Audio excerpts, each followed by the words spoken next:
সহযোগিতাগুলো দরকার, এগুলো আপনারা আমাদের জন্য করবেন, এটি আপনাদের কাছে ব্যবসায়ীদের পক্ষ থেকে আমাদের আবেদন।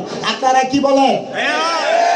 এই অবস্থায় আপনাদের সামনে পরিচয় করিয়ে দিচ্ছি, আলহাজ আনসার আলী সরকার সুপার মার্কেট ব্যবসায়ী পরিচালনা কমিটি অর্থবাজারে সকল ব্যবসায়ীগণের সম্মতিক্রমে গঠিত হয়েছে।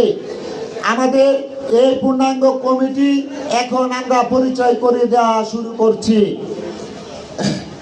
আমাদের এই সুন্দর কমিটি সম্মানিত সভাপতি হিসেবে দায়িত্ব গ্রহণ করেছেন আপনাদেরই নিয়ন্ত্রিত সম্মানিত ব্যবসায়ী মোহাম্মদ আবুল হোসেন মাইজভান্ডারী।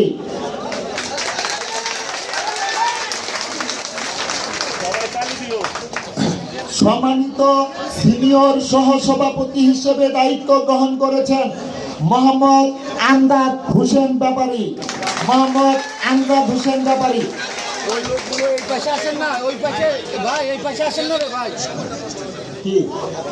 আপনারা যারা পরিচিত লাভ করবেন তারা পিছনে সভাপতি থাকবে, সভাপতি পিছনে এভাবে সিরিয়াল ধরবেন। সহসভাপতি হিসেবে যিনি দায়িত্ব গ্রহণ করেছেন মোহাম্মদ শফিকুল ইসলাম। সভাপতি হিসেবে যিনি দায়িত্ব গ্রহণ করেছেন মোহাম্মদ ফিরোজ শেখ। প্রিয় সম্মানিত অতিথিবৃন্দ, এই কমিটির সম্মানিত সাধারণ সম্পাদক হিসেবে যিনি দায়িত্ব পালন করেছেন একজন আদরণীয়, একজন মার্জিত ভদ্র লোক হিসেবে আমরা যাকে চিনি, আমাদের সাধারণ সম্পাদক হিসেবে দায়িত্ব গ্রহণ করেছেন মোহাম্মদ শেখ সোহাগ ইসলাম। সিনিয়র সহ সাধারণ সম্পাদক হিসেবে যিনি দায়িত্ব পালন গ্রহণ করেছেন মোহাম্মদ মাসুদ রানা। সহ সাধারণ সম্পাদক হিসেবে দায়িত্ব গ্রহণ করেছেন মোহাম্মদ মুশারফ হোসেন। প্রিয় উপস্থিতি ভাইরা, সাংগঠনিক সম্পাদক হিসেবে দায়িত্ব গ্রহণ করেছেন মোহাম্মদ রুহুল আমিন। সহ সাংগঠনিক সম্পাদক হিসেবে দায়িত্ব গ্রহণ করেছেন মোহাম্মদ পাবেল মিয়া।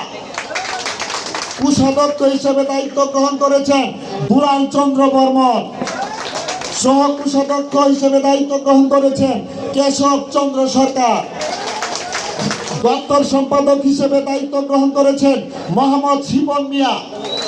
ক্রিয়া সম্পাদক হিসেবে দায়িত্ব গ্রহণ করেছেন পলাশ চন্দ্র সরকার। ধর্ম সম্পাদক হিসেবে দায়িত্ব গ্রহণ করেছেন মোহাম্মদ আলাল আহমেদ। তথ্য ও পরিকল্পনা সম্পাদক হিসেবে দায়িত্ব করেছেন মোহাম্মদ নবী হোসেন। প্রিয় উপস্থিতি ভাই বোনেরা, আপনাদের দ্বারা নির্বাচিত সর্বশেষ সদস্য হিসেবে দায়িত্ব গ্রহণ করেছেন মান্টু চন্দ্র সরকার।